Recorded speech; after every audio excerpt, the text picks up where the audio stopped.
भक्तन की, श्री वृंदावन धाम की, सतगुरुदेव भगवान की। जी उत्तराखंड से राधे राधे। महाराज जी जो हम चाहते हैं हमें ईश्वर नहीं देते तो मन में थोड़ा सा संशय होता है, हमें क्यों नहीं दिया, या जैसे हम चाहते थे वैसा देखो, क्यों नहीं एक बात मान लीजिए, ये हमारे ईश्वर की दुकान है।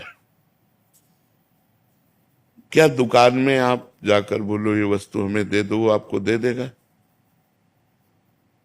दुकान में वस्तु लेने के दो अधिकार चाहिए। पहला अधिकार अर्थ का, आपके पास रुपया होना चाहिए तो आप दुकान से वस्तु ले सकते हैं, या आप घर वाले होने चाहिए। घर वाले होने चाहिए तो घर वाले हैं तो आप गए, बोले भैया वो जरूरत है जरा हमारे वो सामान देना, तो वो बिना तौल के उतने अपने जितने दे देगा, पैसे से मतलब नहीं। क्यों? क्योंकि घर वाला है। आप दो में से कौन हो? ना आप हरि के घर वाले बने और ना आपके पास तपस्या रूपी धन है, तो आपकी कामना कैसे पूर्ति हो जाए? आप बोलिए, कैसे पूर्ति हो जाए? मेरे ईश्वर की दुकान में है सबका जीवन खाता। अब आप बोलिए कैसे आपकी कामनाएं पूर्ण हो? आप अनुष्ठान कीजिए, आप तपस्या कीजिए, आप भजन कीजिए और मांगिए, देखिए पूर्ण होती है कि नहीं होती। न तपस्या है, न भजन है, न साधना है, और न हरि को अपना मानते हो, तो फिर किस अधिकार से तुम्हें भगवान दे दे? क्यों दे दे तुम्हें? तुम ही प्यारे हो क्या? पूरा जगत उनका बच्चा है, जड़ चैतन्य सब उनका बच्चा है। तुम तो मांगना जानते हो, लेकिन पशु पक्षी कितनी योनियां जो बेचारे मांगना नहीं जानते, और हरि उनकी पूर्ति करते हैं कि नहीं करते? कौन सा? आप देखो पशु पक्षियों को देखो, कितने स्वस्थ पुष्ट एकदम सुंदर दिखाई देंगे। हरि सबका पोषण करता है, उसका जब चराचर जगत बच्चा है। लेकिन अगर मांग तो मांग दो से ही पूर्ति होती, या तो तुम्हारे पास धन हो या तुम दुकान वाले के घर वाले हो। तो आप हरि को यदि अपना मान करके प्यार करते हो तो मांगना बनता है, या इतनी तपस्या हो, आपके पास अनुष्ठान हो, जप हो, तो जो मांगोगे वो मिल जाएगा। अब दोनों में से एक भी नहीं है। लोगों को मांगना भी नहीं आता। ठाकुर जी के पास जाते हैं, बोलते हैं मैं एक भोग लगाऊंगा, हमारा काम कर दो। ठाकुर जी से मांगना भी नहीं आता। ठाकुर जी को ठाकुर जी मानो यार, प्रभु को प्रभु मानो, और अपना स्वामी मानो, अपना प्रीतम मानो, अपना यार मानो, तो अभी काम बनने लगे। आप क्या सोचते हो? आपके परिवार में कितने लोग हैं? परिवार में कितने लोग हैं? 13 तुझको अर्पण कर दो। क्या लागे मेरा, भी सारी बात बन जाए। वो ऐसे रीझता है। जैसे देखो, हमने एक बार उदाहरण में बताया था कि जैसे एक पिता मानो 4 बेटे हैं और 4 बेटों को एक एक सेव दिया, पिता ने ही दिया। अब उसमें से एक बेटे ने दौड़ करके गोद पर चढ़कर कहा, पापा आप पाओ ना, और पापा के मुंह पे लगा दिया। अब पापा क्या करेंगे? उसके हाथ से सेव ले लिया और अपने हाथ से उसको पवाएंगे। अब जो दुलार इस एक को मिलेगा वो 3 को नहीं मिलेगा। पिता की ही वस्तु तो दियम वस्तु गोविंदम, लेकिन हम दौड़कर भगवान को पहले भोग लगाया और फिर प्रसाद पाया, तो हम भगवान के कृपा पात्र बन जाएंगे। तो हम भगवान को अगर इस तरह से कि हम आपको 1 किलो लड्डू चढ़ाते, तो भूल मत करो, भगवान को लड्डू पेड़ा नहीं चाहिए। भगवान अनंत ब्रह्मांडों के स्वामी हैं, उनको तुम्हारा भाव चाहिए। तो भाव है नहीं, प्रेम है नहीं, तपस्या है नहीं, तो कामना क्यों पूर्ति हो? हमें बताओ ना कैसे पूर्ति हो कामना की। अगर हम भगवान से कोई चाह पूर्ति कराना चाहते हैं तो हमें 2 में से एक होना पड़ेगा।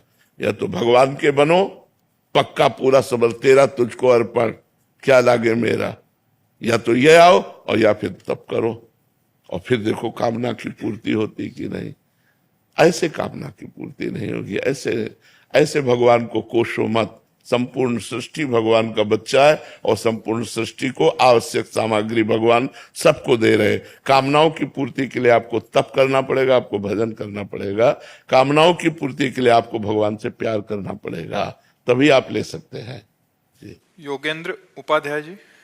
राधे राधे महाराज जी। महाराज जी, आप कह रहे हैं कि आप उच्च शिक्षा मंत्री हैं उत्तर प्रदेश शासन के। महाराज जी, आप कह रहे हैं कि राजनीतिक व्यक्ति अपनी व्यस्तता के कारण पूजा पाठ, ध्यान व भक्ति के लिए बहुत कम ही समय निकाल पाता है। ऐसी परिस्थिति में कौन सा सरल भक्ति मार्ग होगा जिससे उसका आध्यात्मिक विकास संभव हो और परलोक सुधर सके? किसका प्रश्न?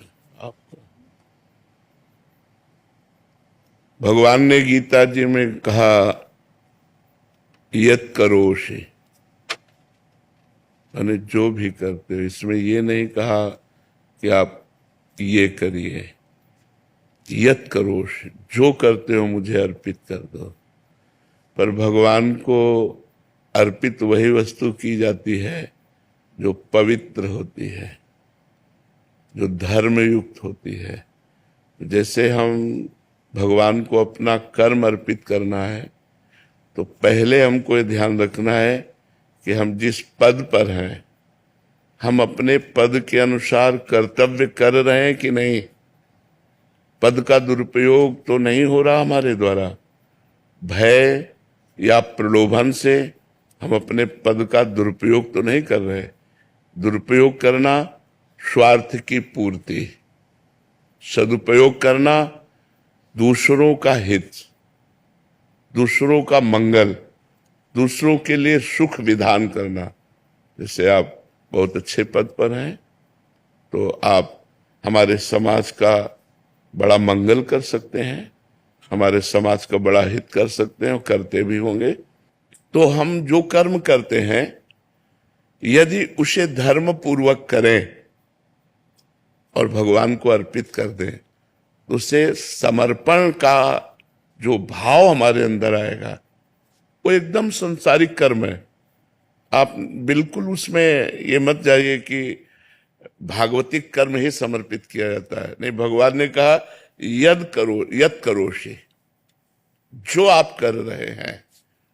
ये तो सर्वाणि कर्माणि मयि सन्न्यस्य मत्पराः अनन्ये नैव योगेन माम ध्यायन्तु उपासते। भगवान ने कहा ये तू सर्वाणि, न धर्माणि कहा, न पुण्यानि कहा। भगवान ने कहा ये तू सर्वाणि। अब सर्वाणि में पाप कर्म नहीं आएंगे, क्योंकि कर्म शब्द तभी सार्थक होता है जब पाप रहित होता है। अगर वो उसमें पाप जुड़ जाता है तो कुकर्म हो जाता है। तो ये तू सर्वाणि कर्माणि, कुकर्म नहीं। अगर वो अधर्म युक्त हो गया तो पापाचरण अशुभ कर्म बन जाता है।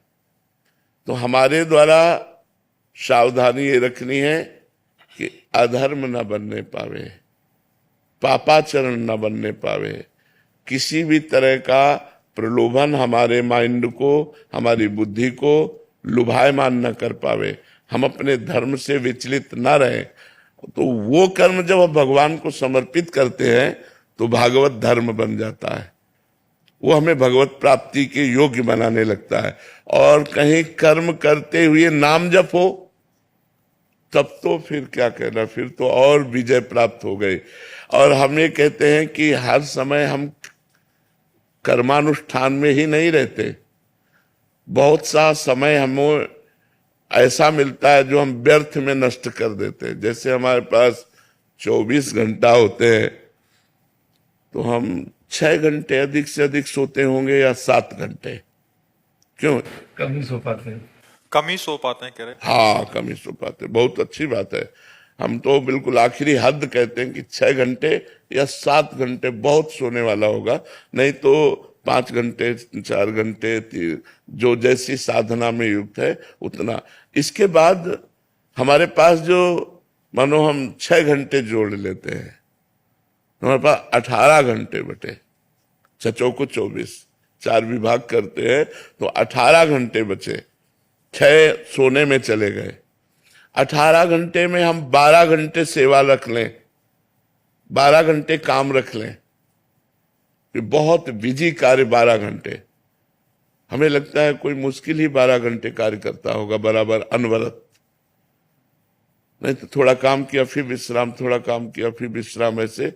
तो जब हमें विश्राम की स्थिति मिली तब तो नाम जप कर सकते हैं। और हम 12 घंटे अगर लगातार सोच लेते हैं तो 12 और 6 18 घंटे हो गए। 18 घंटे के बाद हम 2 घंटे भोजन में रख लेते हैं, 2-3 टाइम जितना भी आप पाए, तो 19-20 घंटे हो गए। 20 घंटे के बाद हम 1 घंटा मनोरंजन रख लेते हैं। संसारिक आदमी अगर करना भी चाहे, पेपर पढ़ना है, समाचार देखना है, या और भी जो भी करना है, इसके बाद 3 घंटे ऐसे बचते हैं जिनमें आप बिल्कुल भजन कर सकते हैं। आप उन 3 घंटे में बताओ क्या कर सकते हैं? हमने 12 घंटे आपको काम के लिए दिए, 6 घंटे सोने के लिए दिए, 2 घंटे भोजन के लिए दिए, 1 घंटे मनोरंजन के लिए दिए, तो 3 घंटों का प्रयोग आप बताओ कहां करोगे? अगर वो 3 घंटे भजन में लगा दिए जाए तो हम एक बहुत अच्छी साधना कर लेंगे, बीच बीच में नाम जप करते हुए। और 3 घंटे जो हमारे 24 घंटे में निकले उनको 3 विभाग में कर देते हैं। हम 1-1 घंटे 24 घंटे में समय निकालकर भजन को देते, केवल भजन को देते, तो हमारे मनुष्य जीवन की जो सार्थकता है वो ठीक हो जाएगी। साधन धाम मोक्ष कर द्वारा जो हमारा मनुष्य जन्म साधना के लिए मिला है, मोक्ष के लिए मिला है, उसकी पूर्ति हो जाएगी। अब आप या कोई व्यापारी या कोई किसान या किसी भी डिपार्टमेंट का, तो 3 घंटे सबके पास बच सकते हैं। अगर हम 3 घंटे भजन में लगा दें तो हमारा जीवन सार्थक हो जाए। तो हमें चाहिए कि नाम जप करते हुए हमें कर्म करना चाहिए। तो आपका कर्म ही आपकी पूजा है। बस उसमें सावधानी इतनी कि अधर्म ना होने पावे, क्योंकि अधर्म हो गया तो फिर वो पूजा नहीं, वो पाप है। और अगर अधर्म नहीं हुआ और वो कर्म हम भगवान को समर्पित कर दिए तो वो पूजा ही हो जाएगी। जैसे गला काटना कभी पूजा नहीं होता, लेकिन अर्जुन जी को भगवान आदेश करते, इनका गला काटिए। माम स्मर युद्ध च, उठ खड़े हो, मेरा स्मरण करो। तो वो कर्म कितना भी भयावना क्यों ना हो, यदि वो धर्म पूर्वक है और भगवत समर्पित कर दिया जाए और नाम जप किया जाए तो उसी कर्म से हमें भगवत प्राप्ति हो जाएगी। रजनीश जी इंदौर से। श्री हरिवंश महाराज जी, भगवान मांसाहार और द्यूत क्रीड़ा जुआ खेलने को छोड़कर जितने भी महत् पापाचरण होते हैं मुझसे सभी हुए हैं शरणागति के पूर्व। कृपया दंड विधान करें या इनका प्रायश्चित या शमन कैसे करूं ताकि प्रारब्ध नाम जप कीजिए। किसका प्रश्न है? नाम जप कीजिए और ये नियम ले लीजिए कि अब लो नशा नहीं, अब ना नशे हो।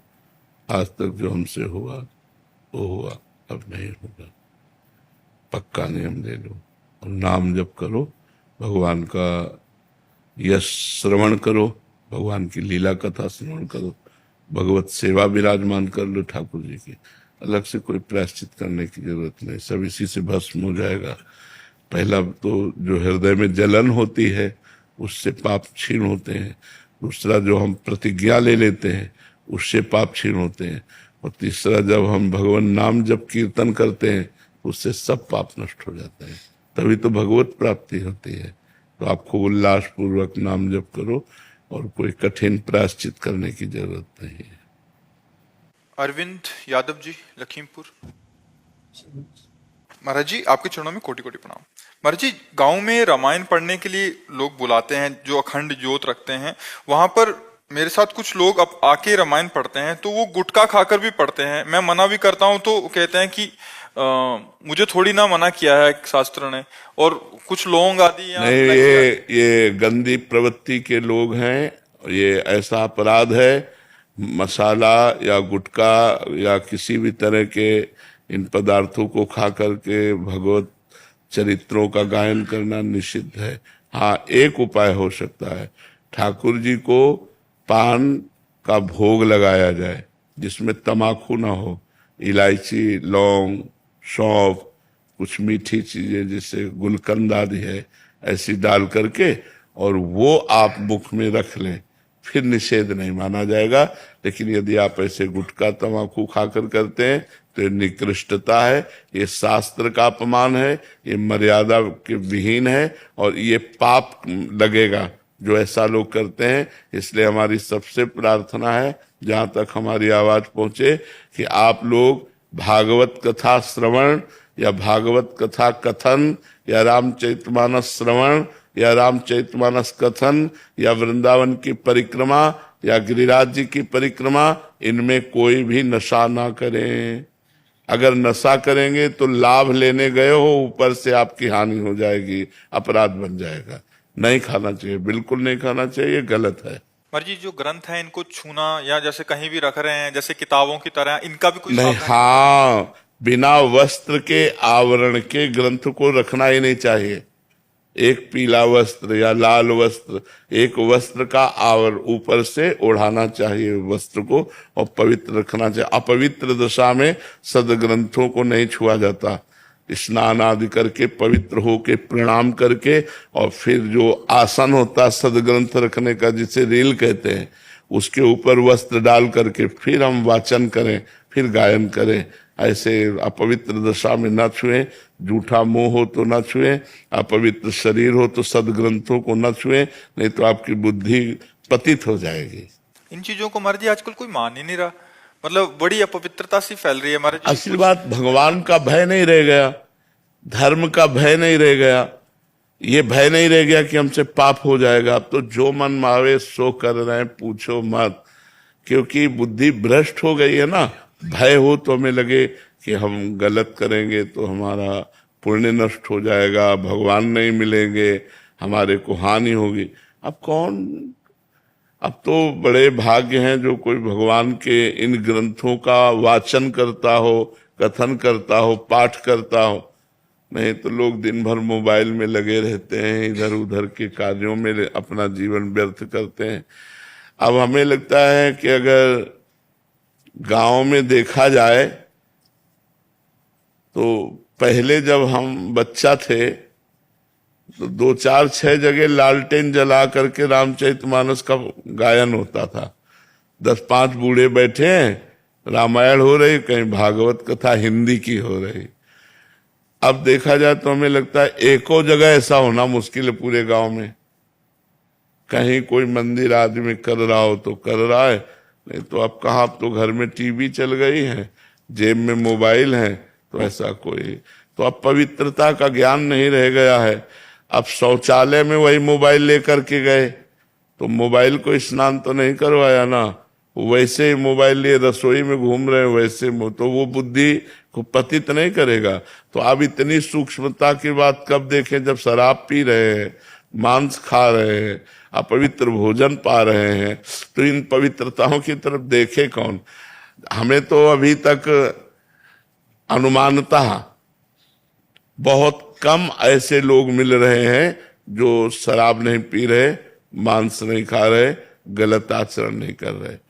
अगर उनमें मिल भी रहे हैं तो बहुत सुधार पक्ष में है, सत्संग सुनकर तो वो मिल रहे हैं, और या जो बहुत अच्छे धर्म वाले गृहस्थ के यहाँ जन्मे वो मिल रहे हैं, नहीं तो प्राय नए बच्चे सब गंदे आचरणों में, गुटखा खाना, शराब पीना, बीड़ी सिगरेट पीना, ये सब गंदे आचरणों की तरफ बढ़ रहे हैं। जो धर्म से चलते थे वो लोग भी अपने आचरण बिगाड़ रहे हैं।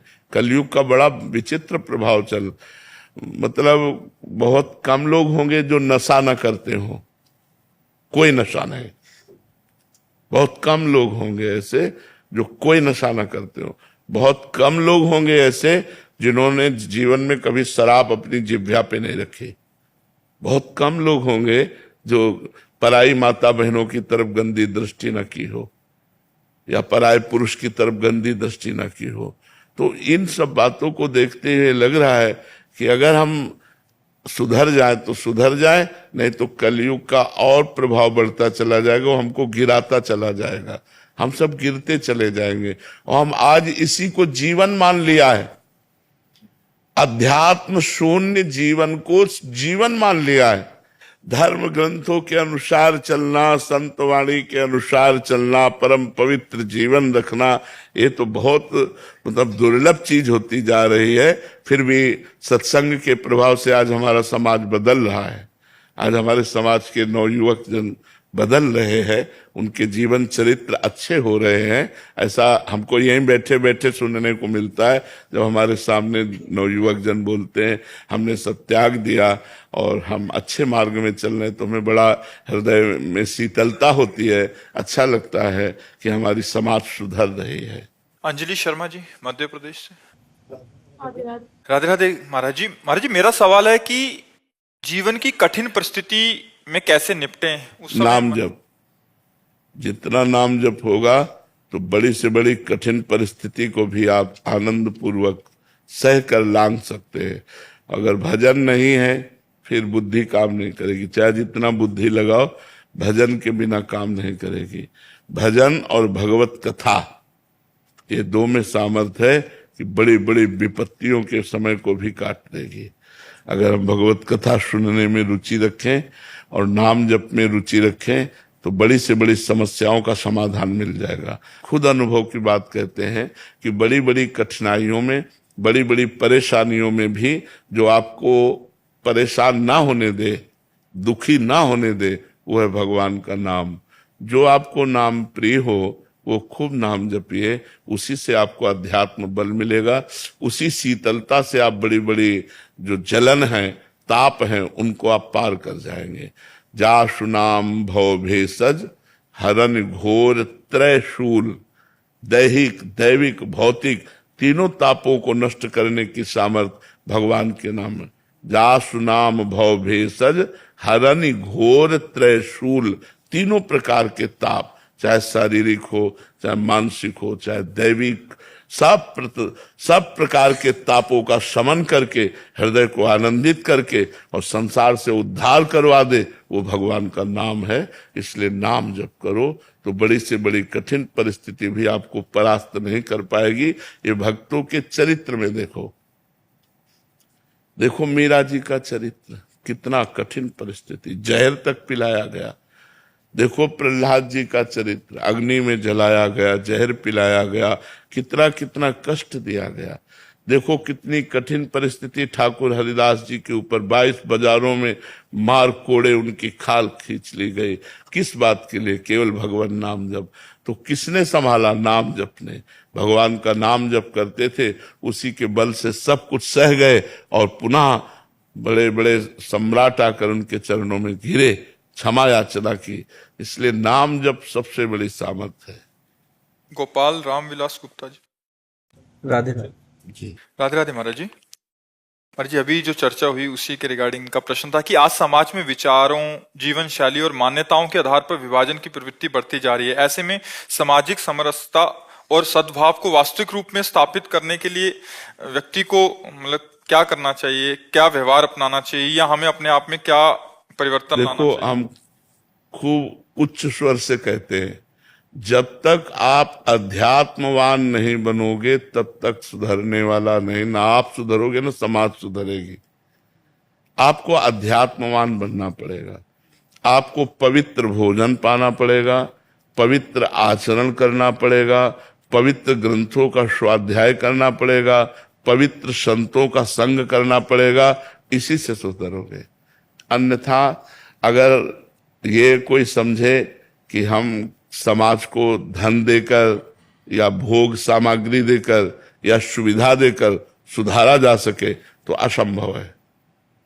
भाई भाई में, पिता पुत्र में, पति पत्नी में आज प्रेम नहीं रह गया। आज दिखाई नहीं देता, प्रेम नहीं दिखाई देता। पति संशय में है अपनी पत्नी पर, पत्नी संशय अपने पति पर। माता पिता को लगता है पता नहीं जीवन हमारा कट पाएगा कि नहीं कट पाएगा बच्चों के बीच में, जो वयोवृद्ध हो गए हैं। मतलब बड़ा संकटपूर्ण आज हमारा समाज होता जा रहा है। नए बच्चे उद्दंडता की मूर्ति होते जा रहे हैं। असभ्य बर्ताव करना, नशा करना, इधर उधर की गंदी बातों में चित्त देना। तो बड़ा समाज का ऐसा जो कुछ हिस्सा सुधर रहा है, वो संत समागम, जो संतों की बात सुन रहे हैं, अपने आचरणों में उतार रहे हैं, वही सुधर रहा है। नहीं शेष मनमानी आचरण हो रहे हैं। बहुत से लोग तो हमारे पास आते नहीं इस बात से कि हम जाएंगे तो बाबा छुड़वा देगा, नशा छुड़वा देगा, गंदी बातें छुड़वा देगा। जब तक संत संग नहीं होगा, शास्त्रों का स्वाध्याय नहीं होगा, आध्यात्मिकता नहीं होगी, तो हमारे समाज में प्रेम नहीं है। यार मतलब हमारी यही समझ नहीं आता, भाई भाई से प्रेम नहीं कर रहा। एक माँ के उदर से पैदा हुए, भाई भाई से प्रेम नहीं कर रहा। बेटा माँ को प्यार नहीं कर रहा, माँ बेटे को प्यार नहीं कर रही, पिता पुत्र परिवार सब संबंधों में खटाई आती जा रही है, छल कपट घुसता चला जा रहा है। मतलब जीवन कैसे जिएंगे? जब आप सोचो, आपको अपनी पत्नी पर विश्वास न हो या पत्नी को आप पर विश्वास न हो, तो आप कैसे जिएंगे? माता पिता पुत्र परिवार आपस में सब मतभेद लाए, कैसे जियोगे? उस घर को नरक बना दिया जाता है जहां छल कपट और प्रेम नहीं होता है, वो घर नरक हो जाता है। तो गृहस्थी तो परम पावन सुख देने वाली होती है। दिन भर मेहनत करके आए, पत्नी ने मुस्कुराकर स्वागत किया, बच्चों को गोद में दुलारा और बूढ़े माता पिता के चरण छुए, उनकी सेवा की, बड़ा आनंद में खुशहाल परिवार। यही जीवन गृहस्थी का। अब खुशहाल कैसे रहे? सब सुविधा है लेकिन अपने भाई से द्वेष है, अपने भाई की उन्नति सहन में नहीं आ रही, अपने भाई की। तो हमें तो बड़ा आश्चर्य लगता है कि कलयुग महाराज की बड़ी विचित्र लीला। कलह, पति पत्नी में झगड़ा, भाई भाई में झगड़ा, मतलब बहुत विचित्र दशा है। अगर संभला जाए तो आनंदमय जीवन हो सकता है, नहीं तो बड़ा आश्चर्यमय है। बड़ी ऊंचाई से लेकर नीचे तक जो है इसका प्रभाव है। तो हमें लगता है कि अगर हम अध्यात्म से नहीं जुड़ेंगे तो हमारे द्वारा ऐसी गलतियां होती रहेंगी। और ये कलह, अशांति, छल कपट जहां घुस गया वो जीवन बर्बाद कर देता है, उस परिवार को बर्बाद कर देता है। और प्रायः घर घर में कलह हो रही है, कलह घर घर में हो रही है। ये नहीं होना चाहिए। क्षमावान बनो, सहनशील बनो, अध्यात्मवान बनो, तभी समाज सुधर सकता है। दिव्या सिंह जी। राधे राधे महाराज जी। महाराज जी, नाम निष्ठा कैसे दृढ़ हो, नाम हृदय में प्रकाशित कैसे हो? नाम जपने से अधिक से अधिक बार बार नाम जप करें, अधिक समय नाम जप करें, खूब श्रद्धा पूर्वक नाम जप करें, सम्मान पूर्वक नाम जप करें, तो हमारी नाम निष्ठा प्रकट हो जाएगी। सातु दीर्घ काल निरंतर सत्कार सेवितो दृढ़ भूमि।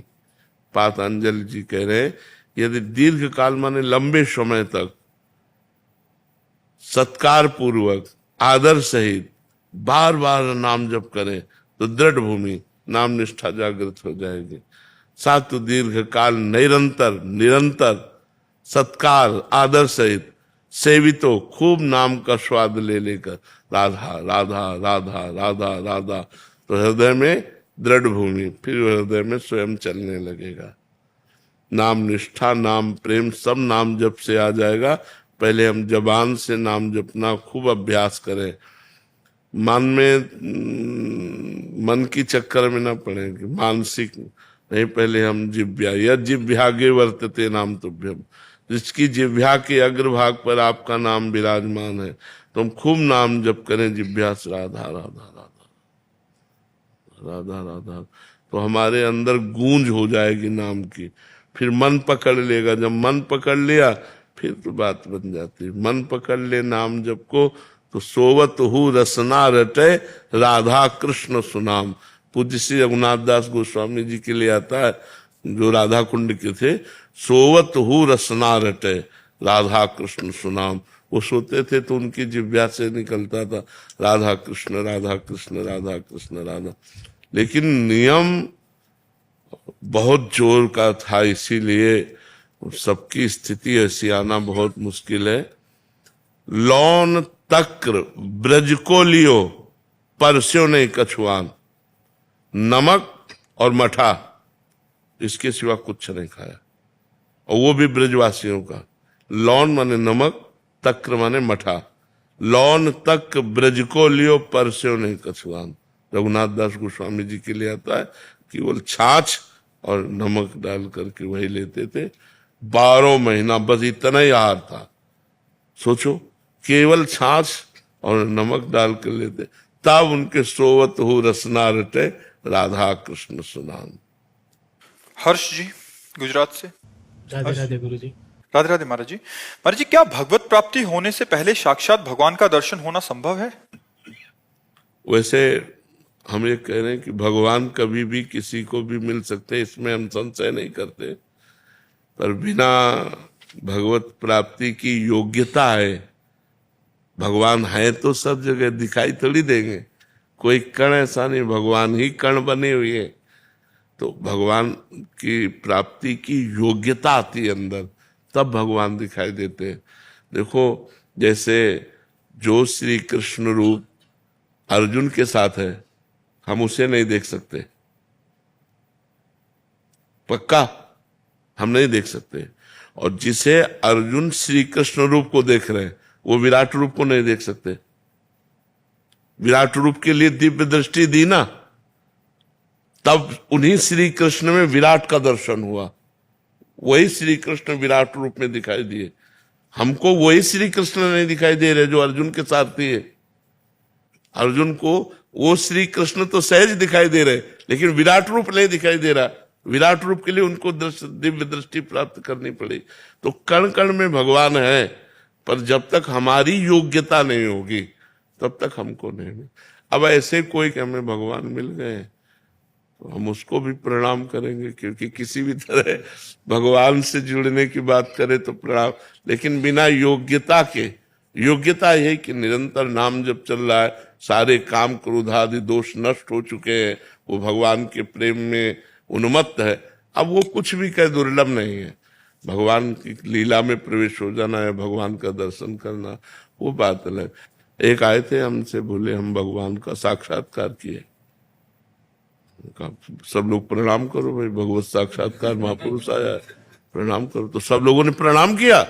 अब वो तो सीधे साधे सरल भगत होते, सबने प्रणाम किया। थोड़ी देर बैठा रहा, उसने कहा कोई हमारी बात मानता नहीं है और हमको लोग उपहास करते हैं, हम कोई भगवत प्राप्त मानते नहीं है। तो फिर हम उनसे कहा, लोग अभी दिखाई दे रहे हैं, अभी मान की चाह है, अभी आपको यश की चाह है, आपको भगवान मिल गए। ऐसे बातें बना लेना बहुत सरल है, लेकिन काम पर विजय प्राप्त करना, क्रोध पर विजय प्राप्त करना, मोह मद मत्सर, इन दोषों पर, तब भगवत प्राप्ति की योग्यता होती है।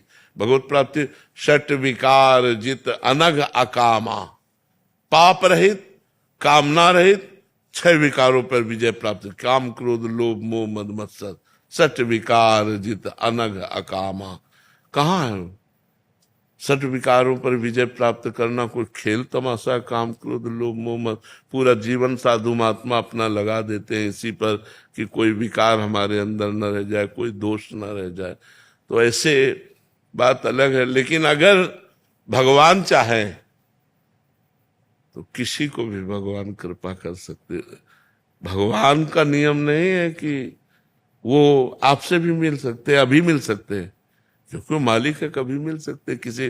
पर जब आपसे मिलेंगे तो आप बता नहीं पाएंगे कि आपको भगवान मिले। आपकी आंखें, आपका रोम रोम, आपका हृदय देखकर कोई पहचान ले तो पहचान ले। आप अपने मुंह से नहीं कह सकते कि मुझे भगवान मिल गए।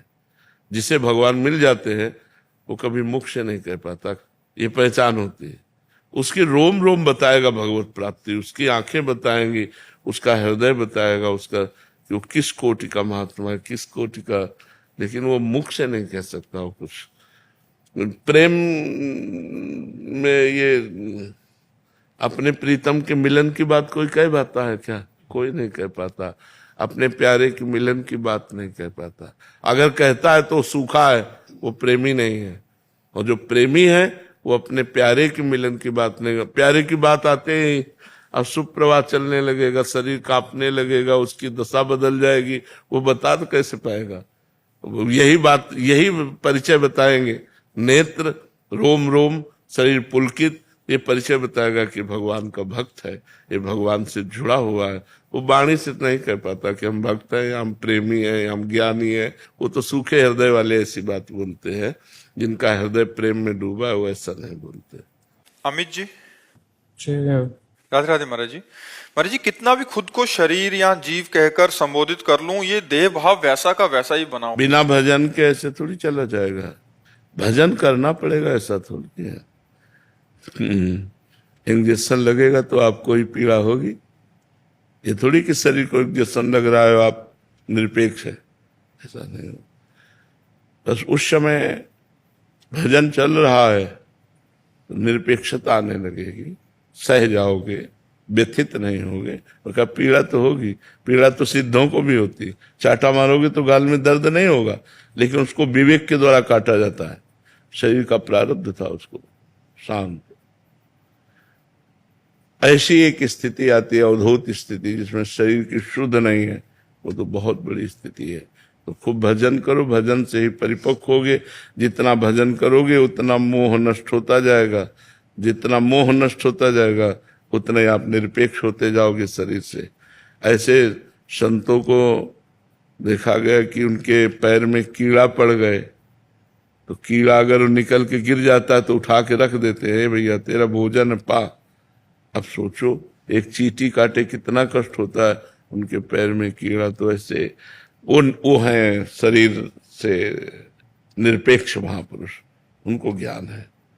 जैसे तकिए पे कीड़ा लगा हो तो हमको क्या फर्क पड़े, क्योंकि हम कोई तकिया तो है नहीं, ऐसे हम कोई शरीर तो है नहीं। शरीर को कष्ट हो रहा है तो हमको क्या। पर ऐसी स्थिति प्राप्त होना ये बहुत बड़ी बात है। बातों से नहीं प्राप्त होती कि मैं शरीर नहीं हूं, ऐसे नहीं प्राप्त होता। नाम जप करो, अच्छे आचरण करो, परोपकार करो, ये सब देखकर भगवान कृपा करेंगे आपके ऊपर, तो आपको असली ज्ञान प्राप्त हो जाएगा। एक होता नकली ज्ञान, अनुभव नहीं है ना तो वो ज्ञान काम नहीं करेगा। असली ज्ञान होता है जो हृदय से उत्पन्न होता है, जो भजन करने से, तपस्या करने से, व्रत अनुष्ठान करने से, भगवत आराधना से जो ज्ञान होता है वो माया का नाश करता है। अगर पढ़ लिख करके ज्ञान होता तो बहुत लोग माया का नाश कर लेते, लेकिन वो ऐसे नहीं होता है। नायमात्मा प्रवचनेन लभ्या न मेधया न बहुना श्रुतेन। ये आत्मज्ञान न बहुत प्रवचन करने वाले को होता है, न बहुत सुनने वाले को होता है, न बहुत बुद्धिमान को होता है। आत्मा जिसे वर्ण कर लेती है उसे होता है। तो खूब डट के भजन करो, तब शुद्ध ज्ञान प्राप्त होगा। अदिति जैन जी मथुरा से। राधे राधे महाराज जी। गुरुजी, असली सुख किसमें है, मनोकामनाओं को पूर्ण करने में अथवा नहीं? असली सुख है मनोकामनाओं की त्याग में, जिसे शांति कहते हैं, सुख कहते हैं। भगवान गीता जी में कहते हैं त्यागात् शांति अनंतरम। भोगों की इच्छाओं का त्याग करने से ही शांति और सुख की प्राप्ति होती है।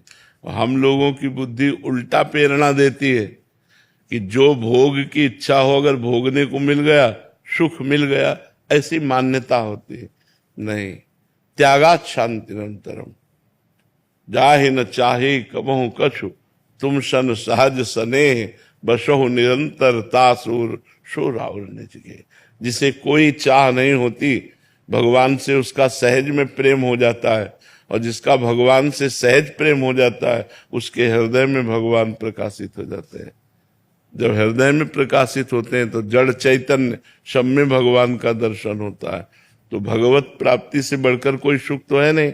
तो शांति और सुख की प्राप्ति कामनाओं के त्याग में है, ना कि कामनाओं के भोग में।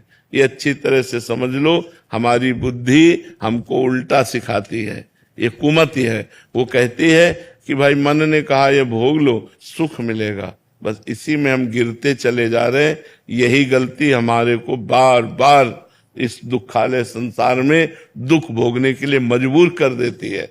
इसलिए भगवान का नाम जप करो, और जो इच्छाएं सद हो, धर्म पूर्वक हो, उनको तो भोगो, और जो अधर्म पूर्वक हो उनका त्याग कर दो। इच्छाओं के सब इच्छाएं नहीं त्याग की जाती। अब जैसे हमें प्यास लगी, हमारी इच्छा हुई कि पानी पीना है, तो हम पानी पिएंगे। अब हम कहाँ पीना है, कैसे पीना है, ये सब समझ बूझ के अपनी प्यास बुझाएंगे। इसमें कोई भूख लगी है, ये शरीर धर्म की इच्छा है। हम देखेंगे कि हम भिक्षावृत्ति के द्वारा पवित्र अन्न लेकर हम अपने उदर का पोषण करेंगे, या धर्म के द्वारा कमाकर गृहस्थ धर्म में हम अपने उदर का पोषण करेंगे। अब काम वेदना सता रहे तो गृहस्थ धर्म में हो, अपनी पत्नी है, कोई पाप नहीं। विरक्त धर्म के लिए तो वो अलग ही मार्ग है, वो इन सबको सहता है। इसीलिए जगत तो नमस्कार करता है।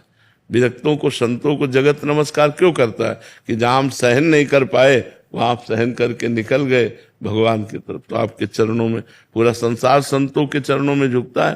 तो अब गृहस्थ धर्म में जैसे अपनी पत्नी से पाप नहीं, लेकिन पराई पत्नी की तरफ दृष्टि भी अगर दूषित दी तो पाप दृष्टि हो गई, क्रिया हो जाना, तब तो नरक की मतलब पूरी तैयारी कर ली उसने। त्रिविधम नरक सेदम द्वारम नासन मात्मना कामः क्रोधा तथा लोभा तस्मात् दैत्यम त्यजेत। 3 नरक के द्वार भगवान श्री कृष्णचंद्र जी ने बताए, काम, क्रोध और लोभ। अगर इनमें फंसे रहोगे तो पक्का नरक जाना पड़ेगा। तो अब काम नरक का भी द्वार है और काम धर्म का भी स्वरूप है। अपनी पत्नी से सहवास करके संतान उत्पत्ति करना ये धर्म पूर्वक काम है, और पराई स्त्री की तरफ कुदृष्टि करना और सहवास करना ये नरक का द्वार है। लोभ, धर्म पूर्वक कमाए हुए धन से हम अपने परिवार का पोषण कर रहे हैं, और धर्म पूर्वक धन हम कमाए जिससे हम समाज की भी सेवा कर सकें, कोई पाप नहीं। लेकिन बेईमानी पूर्वक, घूसखोरी, चोरी, अधर्म पूर्वक कमाना धन, ये नरक का द्वार है। काम और क्रोध, क्रोध तभी प्रकट होता है जब कामना में पूर्ति नहीं होती। कामा संजायते क्रोधा। तो हम कामनाएं सद करेंगे और जब वो नहीं पूरी होंगी तो हम भगवान की इच्छा मानकर शांत हो जाएंगे। लेकिन असद कामनाओं में ऐसा नहीं होता। जब असद कामनाएं पूरी होती तो पूरी ही होनी चाहिए, और नहीं पूरी होगी तो क्रोध आ जाएगा। तो हमें लगता है कि भगवान का आश्रय लेकर कामनाओं के त्याग में ही सुख है, ना कि कामनाओं के भोग में। ऐसा संत और शास्त्र सम्मत बात है ये। महीप शरण जी मुंबई से। श्री राधे, श्री हरिवंश। श्री हरिवंश महाराज जी। महाराज जी, क्या आप रोज एक ही दिनचर्या से थकते नहीं हैं? सुबह 1-2 बजे उठो, फिर वही दैनिक दिनचर्या वगैरह, यही बात सभी सहयोगियों पे लागू होती है महाराज जी? थकने की तो बात जाने दो, समय कम पड़ता है। रोज ऐसा लगता है कि आज हमारा भजन कम हुआ, आज हमारे और समय मिलता और भजन करता। 24 घंटे में 1 मिनट भी न टीवी है, न ट्रांजिस्टर है, न मोबाइल है, न पेपर है, न किसी व्यक्ति से हंसी मजाक है, किसी से किसी भी तरह का कोई संपर्क भी नहीं। बस इतना ही संपर्क है जो एकांतिक में आप लोगों से प्रश्न उत्तर कर लेते हैं। शेष एकांत जो भगवान की चिंतन मनन की धारा है, बस उसे उबने की तो बात तब होती है जो मन के प्रतिकूल कार्य किया जाए, तब उबने की बात होती है।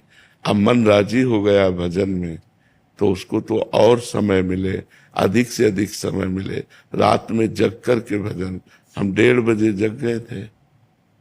1:30 बजे से हमारी दिनचर्या, ऐसे भी नहीं हुआ 1:30 बजे से दिनचर्या चल रही और बराबर चलती रहेगी।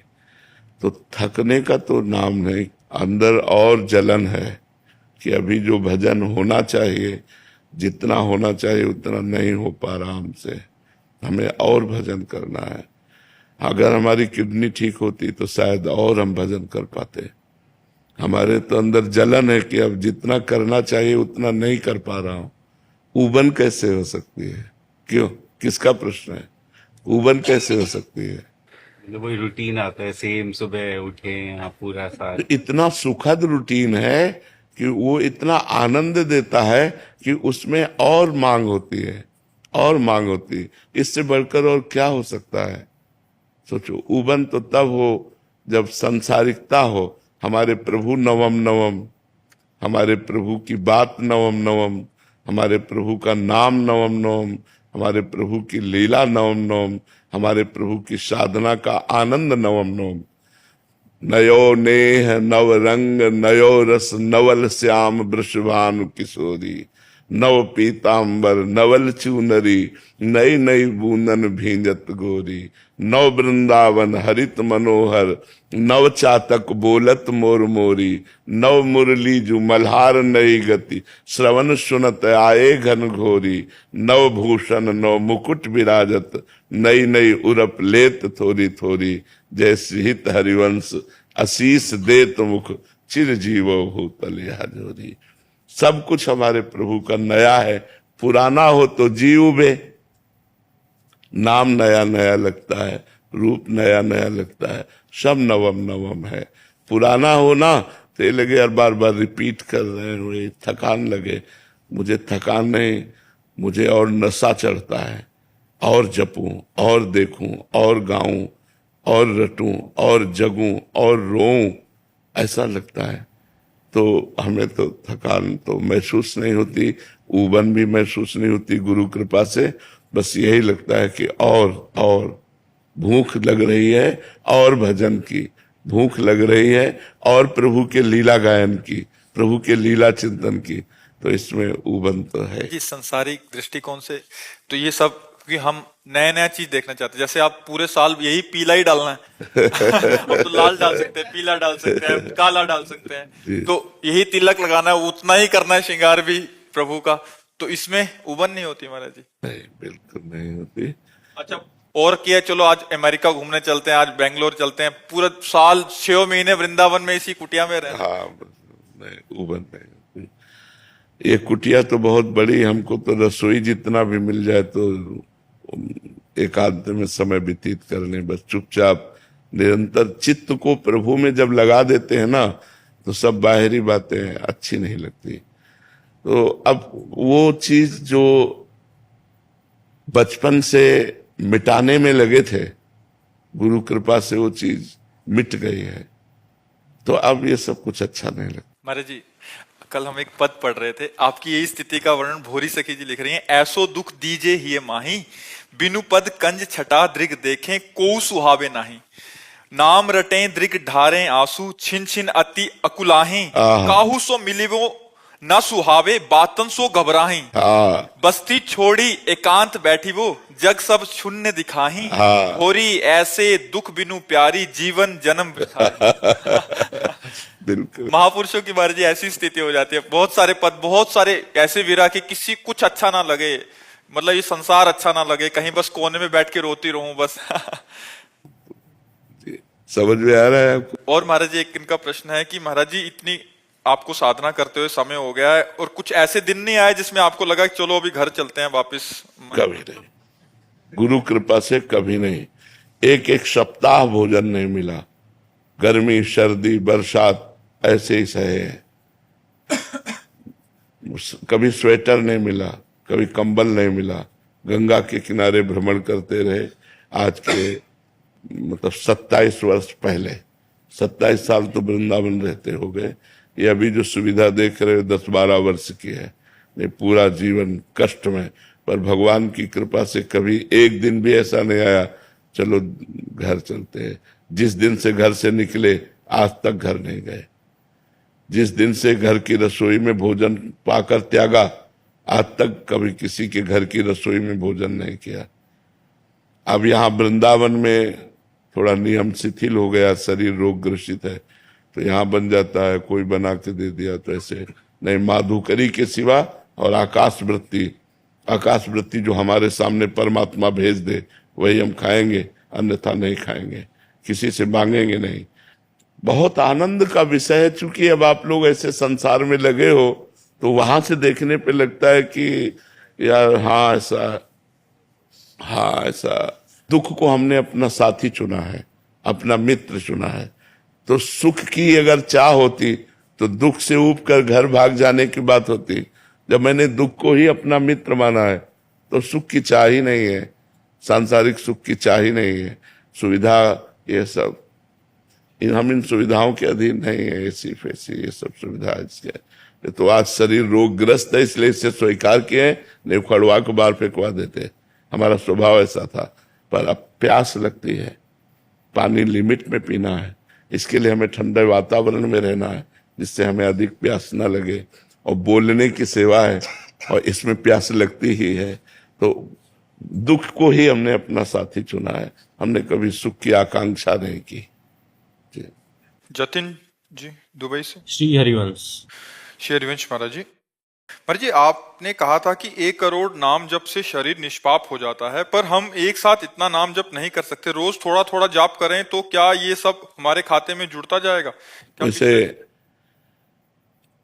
1 करोड़ नाम जप कोई बहुत नहीं होता है। यदि लगन पूर्वक करो तो ज्यादा नहीं होता है। एक दिन में 3 लाख नाम जप किए जा सकते हैं। जब हम अधिक प्रयासरत होकर नाम जप करें तो एक दिन में 3 लाख नाम जप किए जा सकते हैं। तो 1 करोड़ कितने दिनों में होगा? लगभग 1 सवा 1 महीने में हो जाएगा। तो कोई खास बात नहीं है। अगर हम 1 लाख नाम रोज जप करें तो महाराज जी लगभग 3.5 महीने में। साढ़े क्या इस जीवन को पवित्र करने के लिए हम 3.5 महीने नहीं लगा सकते? और 1 लाख नाम जप करेंगे तो आपको 10 घंटा कम से कम टाइम मिलेगा काम करने का भी। हम लगन लगावे ना, हम इतनी संख्या सोच करके परेशान क्यों हो जाते हैं? अरे अगर हम श्वास श्वास कई कई नाम जप करें तो बिना प्रयास के 1 करोड़ हो जाएंगे, कोई प्रयास करना नहीं पड़ेगा। और देखो 1 करोड़ ये तो बाहरी बात है। अगर हम आर्त होकर आंसू बहाते हुए 10 बार भी राधा राधा बोलेंगे ना तो 1 करोड़ वाले को मात कर देगा। 1 करोड़ की एक संख्या पूरी की, तो एक रो के जप रहा, किशोरी जू ठाकुर जू मुझे दम से कुछ नहीं हो पा रहा, राधा राधा राधा राधा। तो जो करोड़ नाम से होता ना 10 नाम से भी हो जाएगा। एकदम कनेक्शन मिला करके अगर एक नाम लिया जाए तो करोड़ नाम को फेल कर देगा। एक नाम त्रैलोक हितारे, पर वो कनेक्शन पूरा अंदर का पूरा चिंतन प्रभु में, पर वो अभ्यास करते करते होता है, ऐसे थोड़ी हो जाता है। तो अगर हम अभ्यास करें तो 1 करोड़ बहुत नहीं होता है। और जो हम नाम ले रहे हैं वो हमें पवित्र कर रहा है, विश्वास करो। गंगा जी में जो पवित्रता है, पापनाश शक्ति है, वो भगवान के चरणों से ही है, क्योंकि गंगा जी भगवान का चरण धोवन है। तो भगवान के नाम में अपार सामर्थ्य है।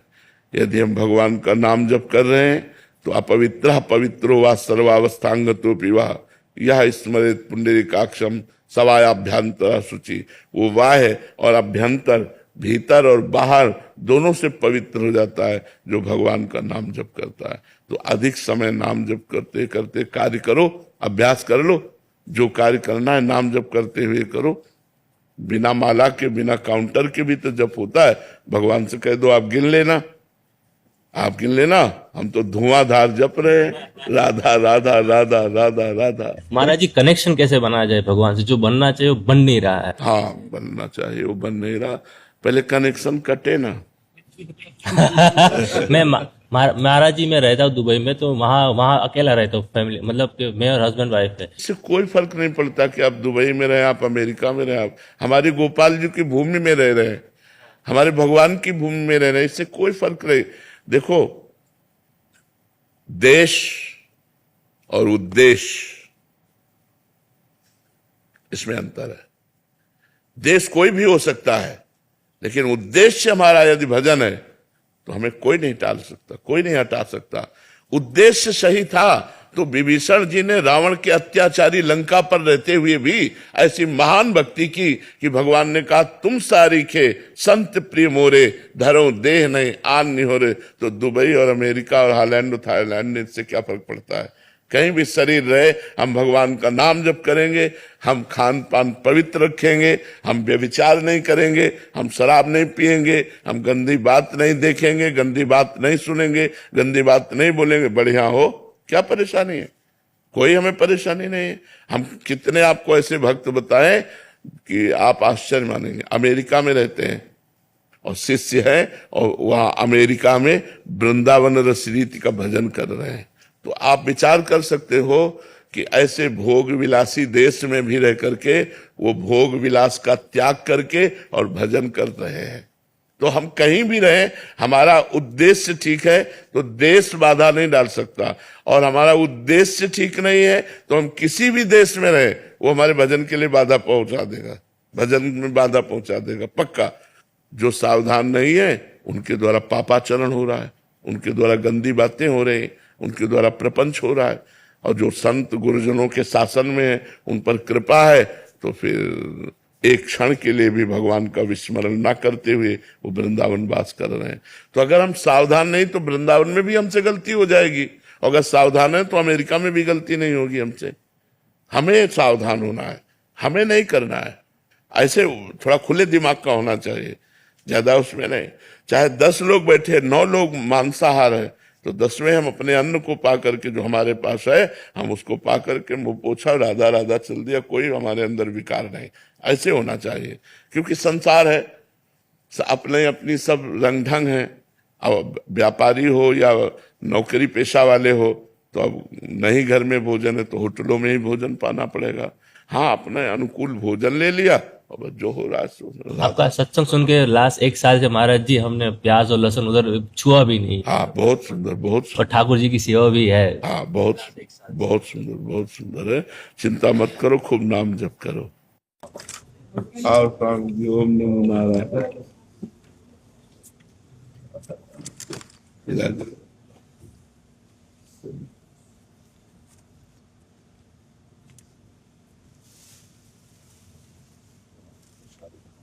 राधे राधे राधे राधे। राम जी के सेवक हो सब आपा। यही थी महाराज से मिलना जरूरी है, ऋषिकेश साहिब। फिर 2 बात कल्याण की बेस। निरंतर गुरु मंत्र का सुमिरन होता रहे और देह भाव छूट जाए तो हमारी बात बन जाए। स्वरूप बोध हो या भगवत प्रेम हो, दो से ही हम माया मुक्त होते हैं। स्वरूप बोध के लिए तीनों शरीरों का राग त्याग होना अत्यंत आवश्यक है, स्थूल, सूक्ष्म और कारण का। ये मंत्राकार वृत्ति से होता है। हम जो वेदांत श्रवण करते हैं उसका जो हमारे हृदय पर प्रभाव पड़ता है उस सुमिरन से पड़ता है। यदि हमारे अंदर प्रणव का जप नहीं है, मंत्र जप नहीं है, तो नायमात्मा प्रवचनेन लभ्या न मेधया न बहुना श्रुतेन। बहुत प्रवचन कर लेने पर वेदांत का आत्मबोध नहीं होता, बहुत प्रवचन सुन लेने पर भी आत्मबोध नहीं होता, बहुत बुद्धिमान होने पर भी आत्मबोध नहीं होता। खूब सुमिरन करे, उठते बैठते चलते फिरते देह भाव रहित विचरण करे, कर्ता भाव रहित कर्म हो, भोक्ता भाव रहित भोग हो, तो हमें स्वरूप बोध प्राप्त हो जाए। या प्रभु के चरणों में प्रेम, दो के बिना मायामल का नाश नहीं होता। या तो निरंतर भगवदाकार वृत्ति या आत्मस्वरूप में स्थिति, इसी से मोक्ष या भगवत प्रेम के द्वारा दिव्य लीलाओं में प्रवेश। शेष फिर हमें जन्म लेना पड़ेगा। अगर ये कार्य हम पूर्ण नहीं कर पाते तो हमें फिर जन्म लेना पड़ेगा। अगर हमारी मंत्राकार वृत्ति हो गई अव्यावृत भजनात्, अखंड भजन, उठते बैठते चलते फिरते या स्वरूप बोध, तो बात बन गया। भक्त को भी स्वरूप बोध होता है, पर भगवत साक्षात्कार के बाद। मम दर्शन फल परम अनुपा, जीव पाव निज सहज स्वरूपा। वो उसको स्वरूप बोध हो जाता है, भगवान कराते हैं। और जो ज्ञानी है वो शास्त्र और गुरु की आज्ञा पर चलते हुए अपने तीनों शरीरों का बाध करके वो अपने स्वरूप में स्थित हो जाता है। और अगर हम भजन परायण नहीं रहे तो वेदांत श्रवण के बाद भी हमें आत्मस्वरूप का बोध नहीं होगा।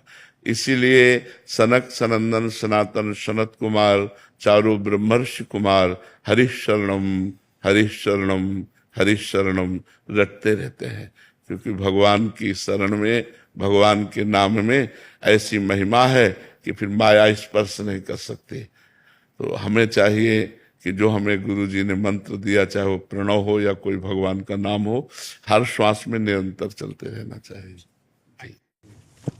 महाराज जी आपके सत्संग में 2 लाइन तैयार करके लाए थे। जी। करत चोट कड़े जे भीतर, चमक उठे जिंदगानी रे मन, चमक उठे जिंदगानी सुनो रे, प्रेमानंद बाबा की बाणी सुनो मन, प्रेमानंद बाबा की वाणी। राग न द्वेष न मोह किसी से, सबसे बढ़कर दानी,